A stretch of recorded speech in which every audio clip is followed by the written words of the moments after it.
दोस्तों नमस्कार। भारतीय जनता पार्टी को आखिर बंगाल क्यों चाहिए? वैसे हर राजनीतिक दल को जो चुनाव लड़ता है उसे जीतने की उत्कंठा होती है, लेकिन भारतीय जनता पार्टी बंगाल के अंदर तमाम राजनीतिक मर्यादाओं को एक तरफ रख के हर कीमत पर चुनाव क्यों जीतना चाहती है? एक तरफ 60 लाख से ज्यादा वोटर एडजुडिकेशन में रखे गए, वो वोटर बन पाएंगे, वोट डाल पाएंगे, नहीं डाल पाएंगे, ये मामला अब भी सुप्रीम कोर्ट में लंबित है। कहा भी जा रहा है, वकील कह भी रहे हैं कि उन्हें कम से कम जब तक एडजुडिकेशन है वोट डालने से वंचित नहीं किया जाना चाहिए, लेकिन तब भी सुप्रीम कोर्ट अब तक इस पर कुछ कर नहीं रहा है। वैसे न्यायिक प्रक्रिया कैसे चलेगी, क्या चलेगी, वो माननीय न्यायालय जाने। लेकिन बंगाल के अंदर जिस तरह 450 से ज्यादा अधिकारियों के ट्रांसफर कर दिए गए और बाकी 4 राज्यों को अगर देखें तो ज्ञानेश कुमार के आयोग ने 30-35 से ज्यादा चारों राज्यों को मिलाकर भी ऐसे अधिकारी नहीं मिलेंगे जितने ट्रांसफर वहां किए हैं। उसके बाद तो साफ हो चला है कि राहुल गांधी जो आरोप लगाते हैं, ममता बनर्जी जो आरोप लगाती हैं कि कहीं ना कहीं अंपायर की भूमिका निष्पक्ष नहीं है, तो अंपायर भी अपनी तरफ से खुलेआम इस बात का सबूत देता हुआ तो नजर नहीं आ रहा है कि हां वाकई वो निष्पक्ष नहीं है। लेकिन सवाल यह है कि क्या वाकई केंद्र की सत्ता में बैठी भारतीय जनता पार्टी के इशारे पर अंपायर काम कर रहा है? और अंपायर काम करे ना करे, एक बात तो साफ है कि बंगाल किसी भी कीमत पर भारतीय जनता पार्टी चाहती है। और बंगाल की चाहत भारतीय जनता पार्टी के अंदर क्यों है, अब जरा इसे समझना हो तो बंगाल की लोकसभा में ताकत को देखिए। जी हां, 42 लोकसभा सीटें बंगाल के अंदर है। 42 लोकसभा सीटों का मतलब होता है कि भारत की लोकसभा में 8% की ताकत, 8% की ताकत बंगाल की बनती है। और भारतीय जनता पार्टी बहुमत से 32 सीट पीछे रह गई थी। 2024 के लोकसभा चुनाव का जो नतीजा आया उसमें भारतीय जनता पार्टी बहुमत के आंकड़े से 272 से 32 सीट पीछे रह गई और 240 पर सिमट गई थी। चंद्रबाबू नायडू, नीतीश कुमार, चिराग पासवान, जयंत चौधरी, एकनाथ शिंदे, अलग अलग राज्यों की पार्टियों के साथ सत्ता की साझेदारी करनी पड़ी। यहां तक कि एक सीट वाले जीतन राम मांझी को भी कैबिनेट में एक बड़ा पोर्टफोलियो देना पड़ा। और उसके बाद साफ हो चला कि जिस तरह से मोदी सत्ता ने 14 से 24 के दरमियान इस देश के अंदर शासन सत्ता को सिर्फ 2 लोगों ने अपनी मर्जी से, कथित तौर पर 2 लोगों के हितों को मद्देनजर रखते हुए चलाया है, उसमें अब एक बाधा उत्पन्न होने लगी, क्योंकि हम दो हमारे दो वाली पॉलिसी जनता के बीच में एक पॉलिटिकल विलन का रूप अख्तियार करती जा रही थी। लेकिन स्वभाव है कि जाता नहीं, आदतें बदलती नहीं, और सिस्टम को अपने हिसाब से हाँकने की जो प्रवृत्ति गुजरात से चल रही थी वो दिल्ली भी उसी रूप में पहुंची हुई थी। लेकिन 2024 के बाद की परिस्थितियों ने, हालात ने दरअसल उसमें ब्रेक लगाने की कोशिशें की। अब उस ब्रेक को बीजेपी तोड़ना चाहती है, और उसे तोड़ने के लिए दिल्ली में जो हिंदी भाषी भारत, हिंदी भाषी उत्तर भारत जिसे आप कह सकते हैं, 56 लोकसभा सीटों का नुकसान भारतीय जनता पार्टी को हुआ था। जी हां, 2014 में उत्तर भारत जो हिंदी भाषी भारत है, वहां भाजपा को जितनी सीटें दरअसल 14 के बाद 19 में जितनी आई थी, 19 के बरक्स 24 में बीजेपी को नुकसान बड़ा हुआ, 56 सीटों का नुकसान हुआ। पूरे देश में कुल जमा भारतीय जनता पार्टी को 62 सीटों का नुकसान हुआ, और उन 62 सीटों में 56 सीटों का नुकसान सिर्फ हिंदी भाषी भारत में हुआ। कहां कितना नुकसान हुआ और कैसे उसकी भरपाई के लिए बंगाल जरूरी है, जरा इस आंकड़े को देखिए।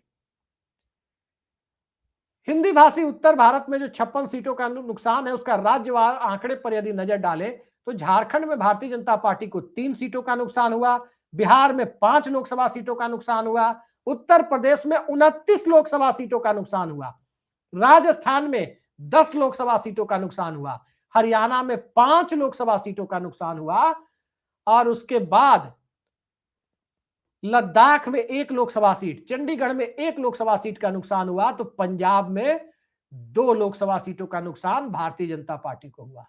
यह कुल आंकड़ा जाकर सिमटता है 56 लोकसभा सीटों पर।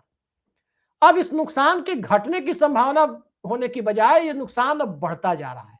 बढ़ता इसलिए जा रहा है कि अखिलेश यादव और राहुल गांधी ने उत्तर प्रदेश का राजनीतिक मिजाज बदल दिया है। इस तरह से बदल दिया है कि अयोध्या फैजाबाद की सीट भी भारतीय जनता पार्टी जीतने की स्थिति में नहीं रही। इस तरह से उत्तर प्रदेश का मिजाज बदला हुआ है कि पीडीए और संविधान बचाओ का नैरेटिव, ये दोनों एक साथ क्लब होकर भारतीय जनता पार्टी के चुनावी हिंदुत्व और तथाकथित सोशल इंजीनियरिंग पर भारी पड़ती हुई दिखाई दे रही है। मोदी और योगी की जोड़ी उत्तर प्रदेश को जीतने के लिए एक अमोघ अस्त्र के तौर पर बीजेपी इस्तेमाल करती थी, लेकिन अब योगी का चेहरा उत्तर प्रदेश के अंदर अगड़े वर्ग के चेहरे के तौर पर भी नहीं, बल्कि एक जाति विशेष के चेहरे के तौर पर जाना जाने लगा। और जब से यूजीसी का एक्ट आया है और उस एक्ट पर स्टे भले ही लग गया हो, लेकिन जनमानस के बीच में जो धारणा बनी, उसके बाद नरेंद्र मोदी न तो हिंदुत्व के नेता रहे, न ही नरेंद्र मोदी पिछड़े वर्गों के नेता रहे। नरेंद्र मोदी को भी सोशल मीडिया पोस्ट देखे तो एक जाति विशेष के दायरे में सीमित कर दिया गया है। और वहीं से यह तय हो चला है कि अब पीडीए भी अपनी रफ्तार से दौड़ेगा, संविधान बचाओ का मुद्दा भी एससी एसटी वर्ग में अपनी रफ्तार से दौड़ेगा, और भारतीय जनता पार्टी का कोर वोटर भी अपनी रफ्तार से जातीय समीकरण को देखकर वापस पुरानी परिस्थिति में वोट डालने की स्थिति में जाता हुआ दिखाई देगा। तो इस परिस्थिति में उत्तर प्रदेश का नुकसान और बढ़ना है। बिहार में पोस्ट नीतीश कुमार, क्या भारतीय जनता पार्टी उस नुकसान को रोक पाएगी? क्योंकि बिहार का राजनीतिक मिजाज बिल्कुल बाकी हिंदी भाषी राज्यों से अलग है। मध्य प्रदेश, छत्तीसगढ़, हिमाचल, उत्तराखंड, उत्तर प्रदेश से काफी हद तक बिहार का मिजाज अलग है। और बिहार के राजनीतिक मिजाज के बीच नीतीश कुमार ने जाति जनगणना भी करा दी। अब नीतीश कुमार के साथ रहते हुए भी भारतीय जनता पार्टी 5 लोकसभा सीटें पिछली बार गंवा बैठी थी। तब सवाल यह उठता है कि आखिर इसकी भरपाई कहां से होगी? आखिर हरियाणा में जो नुकसान हुआ उसकी भरपाई कहां से होगी? आखिर राजस्थान में जो नुकसान हुआ उसकी भरपाई कहां से होगी? उस भरपाई के लिए बंगाल को एक बड़ी राजनीतिक प्रयोगशाला के तौर पर देखा जा रहा है। एक ऐसी प्रयोगशाला जहां अल्पसंख्यक मतों का प्रतिशत ठीक ठाक है, लेकिन अल्पसंख्यक मतों के प्रतिशत के बीच सवाल यह भी उठता है कि जो भाजपा का हिंदुत्व है, जो नागपुर की सोच है, जो गुजरात लॉबी की सोच है, क्या वो बंगाल पर थोपने की कोशिशें कामयाब हो जाएंगी? अगर इसको और खुलकर कहें, साफ साफ शब्दों में कहें, तो क्या बंगाल के अंदर ढोकला हिंदुत्व चलेगा या बंगाल के अंदर मछली वाला हिंदुत्व चलेगा? इन्हीं दोनों के बीच चुनावी मुकाबला होना है। पिछला लोकसभा चुनाव याद कीजिए, ढोकला हिंदुत्व और मछली हिंदुत्व की चर्चा जब हमने कर दी, तो लोकसभा चुनाव 2024 के दरमियान तेजस्वी यादव हेलीकॉप्टर में मछली खा रहे थे वीआईपी पार्टी के नेता मुकेश सहनी के साथ, और उस वक्त नवरात्र चल रहा था। और जिस तरह से प्रधानमंत्री नरेंद्र मोदी ने तेजस्वी यादव को निशाने पर लिया, कहीं ना कहीं बंगाल के अंदर वो सेंटीमेंट ज्यादा गहरे रूप में पहुंच गया, क्योंकि बंगाल में नवरात्र के समय ऐसी कोई बंदिश नहीं है कि कोई व्यक्ति मछली और नॉनवेज नहीं खा सकता, ये साफ है।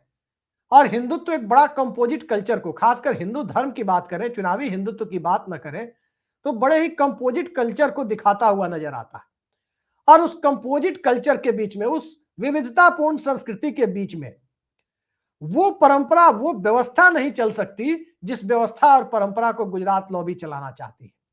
मैं आपको 2014-15 के साल में वापस ले चलता हूं। 2014-15 में नई नई सरकार बनी थी महाराष्ट्र के अंदर, पहली सरकार भारतीय जनता पार्टी की, देवेंद्र फडणवीस मुख्यमंत्री थे।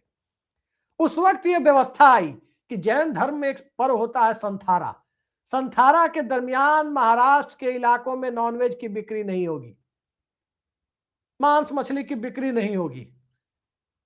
संथारा के दरमियान मतलब जैन धर्म का पर्व है, हम सब उनकी भावनाओं का सम्मान करते हैं, सभी धर्म को भावनाओं का सम्मान किया जाना चाहिए, लेकिन ये क्या कि दूसरे धर्मावलंबी लोग खाएं भी ना। इस तरह की व्यवस्था को बंगाल में थोपने की आशंका पहले से जो दिखाई दे रही है, ममता बनर्जी साफ साफ कह रही है, टीएमसी कह रही है कि बंगाल के अंदर मछली मांस खाने पर रोक लगाई जा सकती है यदि भारतीय जनता पार्टी आए तो।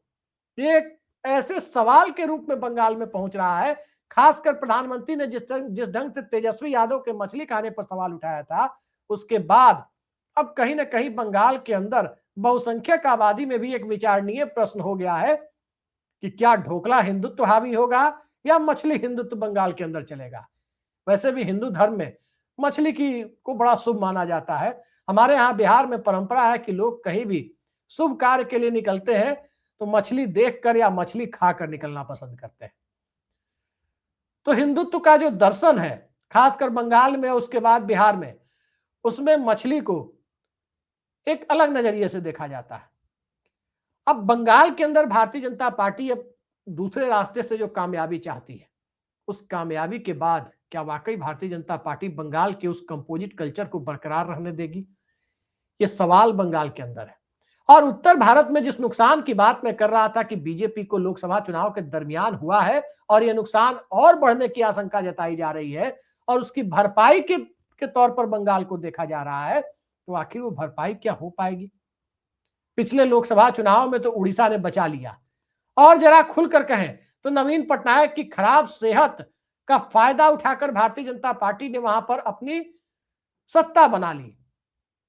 जिस ढंग से उड़ीसा का माहौल बनाया गया उसमें भारतीय जनता पार्टी ने अपनी सत्ता कायम कर ली। लेकिन क्या बंगाल में संभव है? बड़ा सवाल है। बड़ा सवाल इसलिए है कि पिछले विधानसभा चुनाव के आंकड़ों को देखें तो 10% से ज्यादा वोटों का अंतर टीएमसी और बीजेपी के वोटों में। दूसरा, पिछले चुनाव में जो वाम दलों के वोटर थे वो आगे राम और पीछे वाम के नारे के साथ बीजेपी की तरफ झुक रहे थे। इस बार वो स्थिति नहीं है। और जिन लोगों को वोटर लिस्ट में एडजुडिकेशन के नाम पर अभी उनकी वोटिंग राइट्स को सस्पेंडेड अवस्था में, निलंबित अवस्था में रखा गया है, वो ऐसा नहीं है कि सिर्फ टीएमसी के ही वोटर है। ममता बनर्जी ने अपनी रैलियों में लोगों से हाथ उठाने को कहा कि बताइए किनका नाम वोटर लिस्ट में नहीं है। और जब ममता बनर्जी ने यह बात कही उस वक्त उस भीड़ में मौजूद ज्यादातर लोगों ने अपने हाथ उठा दिए। उसके बाद तो साफ साफ जाहिर होने लगा कि बंगाल में वोटर लिस्ट के साथ बड़े पैमाने पर कोई खेल किया जा रहा है। लेकिन मौजूदा दौर में सत्ता और सिस्टम दोनों संस्थाओं पर और लोकतंत्र की शुचिता पर हावी होने की कोशिश करने लगे और इसका समाधान समय रहते न्यायपालिका से भी निकलने की उम्मीद लोग छोड़ने लगे, तो सिर्फ समय काल और परिस्थिति को देखकर विलाप ही किया जा सकता है और कुछ किया नहीं जा सकता। लेकिन इसके बावजूद बंगाल बीजेपी के हाथ आता हुआ दिखाई नहीं दे रहा है। लॉर्ड कर्जन, लॉर्ड लिटन और तमाम ब्रिटिश गवर्नर जनरल के हाथ भी बंगाल आसानी से नहीं आया था। नौबत यहां तक आ गई थी कि कलकत्ता से बोरिया बिस्तर समेट कर राजधानी को दिल्ली लाना पड़ा था। ये वो बंगाल है जिस बंगाल में ईश्वर चंद्र विद्यासागर से लेकर सुभाष चंद्र बोस तक और ज्योति बासु से लेकर सौरभ गांगुली तक लड़ने भिड़ने की क्षमता अंतरराष्ट्रीय स्तर पर चाहे कोई भी क्षेत्र हो, हर जगह लोगों ने सार्वजनिक तौर पर देखा है कि किस तरह से बंगाल ने अपनी लड़ने भिड़ने की क्षमता का और चीजों को याद रखने की मानसिकता का प्रदर्शन किया है। बंगाल भूलता नहीं है। लेकिन याद रखिए, एक तरफ बिहार भी है और बिहार के अंदर भी सत्ता को सिस्टम के सहारे चलाने के दौर में ले जाने की कोशिशें हो रही है।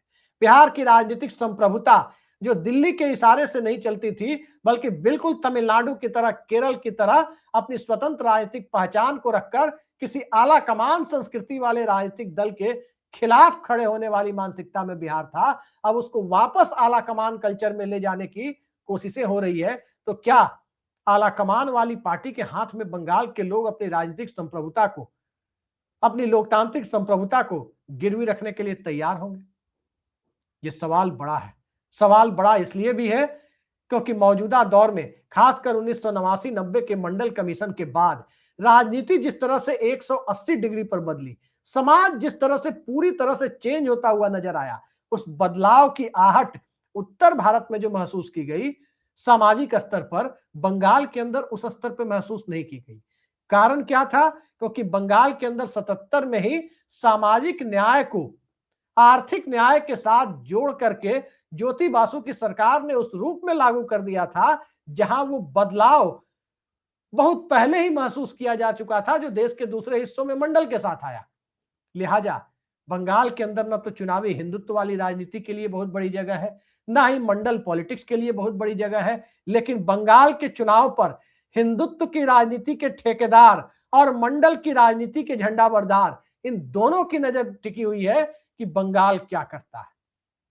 जो बंगाल आज सोचता है वो देश कल सोचता है, दुनिया कल सोचती है, ये कहावत कही जाती रही है। लेकिन अब दिशा देने की बातें निर्णायक दौर में पहुंच गई है। और एक बात मैं फिर से दोहरा दूं कि बंगाल के चुनाव में ढोकला हिंदुत्व बनाम मछली हिंदुत्व में कौन भारी पड़ेगा, इसी पर अब पूरा खेल टिका हुआ है। तो देखते जाइए किस तरह से बंगाल के सहारे हिंदी भाषी भारत की भरपाई करने की जो कोशिशें हैं उसमें बीजेपी को कितनी सफलता या कितनी विफलता मिलती है। ओपिनियन पोल आप अलग अलग चैनलों पे देख रहे हैं और ओपिनियन पोल बनाने वाले लोग इतने होशियार हैं, इतने होशियार हैं, किसी को 130 से 150 सीट दे रहे हैं, बहुमत का आंकड़ा 148 पर है, तो किसी को 130 से 150 दे रहे हैं, किसी को 140 से 160 दे रहे हैं। जिसका बहुमत आ जाए अंत में कहेंगे कि एग्जिट पोल के सबसे एक्चुअल नतीजे के सबसे करीब हमारा ओपिनियन पोल था।